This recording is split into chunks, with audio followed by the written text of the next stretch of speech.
Hello everyone, and welcome to my third attempt at recording this video. Um, as I mentioned before, I've been doing little catch-up videos so that people who maybe join up late on watching the videos or who simply, kind of want to skip through things a little bit faster, have an option to just catch a summary of what's generally been going on and then use that instead of having to watch every single episode, because I know it's a lot. Like 4 to 5 hours each one of them, and there's like 13 of them in chapter 4. So yeah, that's a lot. So this was originally made and prepared over on Twitch, but I'm re-recording now because hopefully I won't have any more planes flying by over me and interrupting me anymore. That being said, hey, this is the summary for chapter 4 of Deeper and Deeper, specifically episodes 35 through 48. More specifically, still, this is Darcel's floor. At the very start of the chapter, Darcel did not want to go over to his floor and instead convinced the rest of the party to go and clear up any remaining challenges that were not completed yet. Those were the duel against the script assassin Nu, sort of a sniper duel inside a building, and the other one was the fight against Abby, again, now at full power, which also revealed some story and background stuff about, Abby, how he met Lycon, that kind of thing. At the Battle of Luktra, when Abby and his fellow members of the Sacred Band fought against the Spartans, and won, though not without losses. After that, the party went on to have a fight against Theseus, a sort of mock practice fight, and in doing so, they learned a lot about their ethos powers and how else they can be used, though they did not win the fight fully, which means that they did not unlock all the powers that they have yet to unlock. After that, the party proceeded to go finally towards Act 1 of Darcel's floor, which was Darcel's childhood, which was spent at the Calaros facility in Sparta.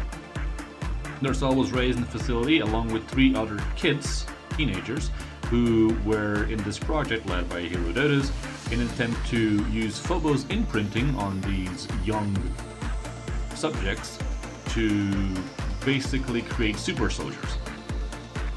The party then has to redo the testing that they did in between all the subjects, and in doing so they end up killing 2 of the other subjects, as Darcel did originally, and then eventually they have to recreate the escape, during which Herodotus is shot with a dark flame bullet. As a reminder, Herodotus is the one who distorted and then went on to become the Abyss Elevator himself. Afterwards, we go for Act 2, where several years later, Darcel has escaped back to the Hell Lot. It's basically like a large building where all of the poorer class of Laconia live in, and Laconia/Sparta live in. Basically a large apartment block, kind of Kowloon walled city kind of deal. The party finds themselves retreading the moment where Darcel was captured by the Black Chain Syndicate of the Hell Lot after he was hired while he was working for the script, and after he was hired by the script to assassinate the current leader of the Black Chain gang. One of the clans of the gang then went after Darcel and managed to capture him because they had the help of a Phobos known as Phobos, pictured on screen. This branch was led over by Black Chain Father Kuno, who wasn't there. Darcel was only able to escape originally thanks to the help of Marcy, who showed up because she was hunting Phobos. The party then has to sort of do this reenactment of that entire moment and defeat Kuno again, as well as Phobos, and escape with a puppet version of Marcy that is being used to sort of fill in and replay the memories perfectly to further torment Darcel. After that, the party goes back to fight Theseus again, now that they've leveled up and have some more equipment, and this time they win, fully. And in doing so, they fully unlock their ethos powers and unlock mythic ranks, which gives them quite a power boost. After defeating Theseus, they talk with him a bit and get to understand sort of what, and theorize with him about some other things. Sadly, Theseus remains as cagey as usual and keeps hiding information that he doesn't want to share, which the party gets really annoyed by. Afterwards, regardless, they proceed on to Act 3, where they go to Aegina. Aegina is the house where... Aegina is an island, a city-state controlled by Athens, where Darcel and Marcy, who at that point had become his wife and, girlfriend, wife, that sort of thing, moved to live in. They had been there for a while and even had a daughter by the name of Ivy, currently pictured on screen. Aloe gets split up from the rest of the group, and the remaining group has to reenact a moment where Darcel and Marcy fight against a group of Nemean lions led by Hesperet investigator Maple, both of which are Hera subsidiaries who were sent over to capture Darcel and interrogate him, and because they are interested in the power that he has through the Black Flame Bullet. Maple, being a little bit more experienced and familiar with Bobo's nonsense, catches on what's happening and breaks free from the elevator's control. At which point, she was being controlled, she who's being played by a sinful shapeshifter up until this point and was doing PvP, then switches around and now is on the party side, and now the party is back to 4 members, though not with Aloe, instead Sin is playing Maple. After that, the Lions are defeated, and Maple explains the situation a little bit more fully to Darcel and the others, something that she did not get the chance to do so originally. And while she's doing so, she deputizes the rest of the party in the topic of the distortion investigation and explains that the distortion, as it is known in the world of Gaia, is caused by an entity who used to be a person known as Eris, who is one of Nyx's daughters. The party then finds themselves at Darcel's cell while he was captured by Hera, where they then meet Nyx again, and they have a short conversation before they head off back into the stage. As they head off back into the stage, which is sort of this hub area for Darcel's floor, they are attacked by several puppets created by the Abyss Elevator, who is basically losing control now because he's confused about seemingly corrupted or unsure memories. As more and more puppets keep spawning, Samuel, Darcel's patron, steps in and creates a portal for the party to step through that leads onto his very own pocket dimension, his very own fathoms. There, after resting for a little bit and ignoring Samuel's request for them to not go sticking their nose where it doesn't belong, they find that Samuel has been hoarding a bunch of information about the Kronos project, as well as lots of other information about Samuel himself and who he might be. Eventually, the party confronts Samuel, figuring out that Samuel is in fact Darcel himself, but from another timeline.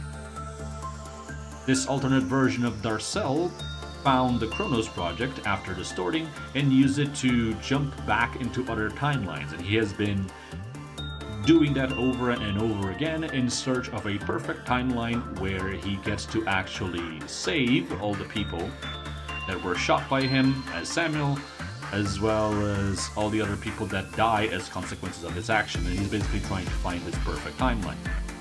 They basically argue with him for a moment and don't really convince him, but argue with him that there is no such thing as the perfect timeline that he's looking for, and defeat him in battle.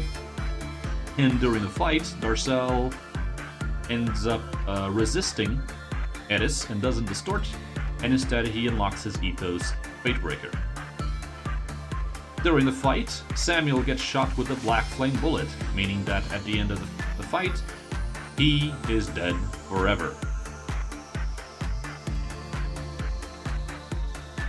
Afterwards, there's a short epilogue where the party heads out of the floor, and before they get to leave, Theseus shows up and interrupts them and goes, "Hey, I think that now that you've dealt with your patron, I can actually tell you about everything that's been going on."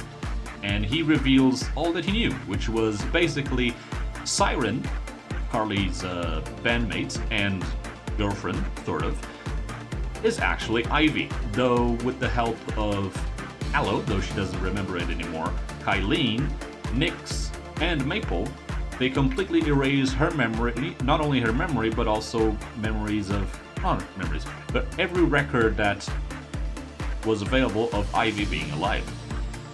And in doing so, they're able to basically suspend the power of the Black Flame Bullet, since Ivy, the original target, doesn't really exist anymore. There is only Siren, whose actual real name is revealed to be Aethra, as Theseus was not very creative when it came to names. Shortly after his revelation, Theseus is captured by the Abyss Elevator, who takes him as hostage to motivate the party to continue going deeper and deeper and come back to the elevator one more final time to try and rescue Theseus. Aloe also recovers the final little bits of her memory leading up to her distortion, including the memories of this strange old man that she met down in the Acheron.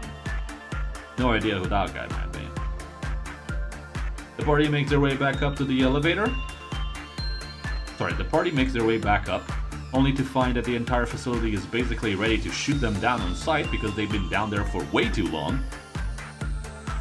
And as they are getting ready to, and after they prove that they're actually fine, they're not crazy, they explain that the elevator now wants 5 people instead of 4 because before it allowed them to go down again. Ariadne says that she's joining the team tomorrow for the final expedition, much to Minos' displeasure. And that's about it, I think. Sorry if it was, I kind of rushed over things, but you know, I'm trying to explain like over 50 hours of content or so in like 10 minutes, 15 minutes, 12 right now. But yeah, so I hope this has been clarifying, or at least gives you a general idea of where things are at. If you would like full information, you would have to watch the episodes, but I hope that these are enough to give you a general idea of what's been going on. And with that, I hope to see you when we start the final season of Deeper and Deeper in 2 weeks, probably, maybe, hopefully. I don't know. We'll find out. Hopefully it's 2 weeks. That's it. Bye.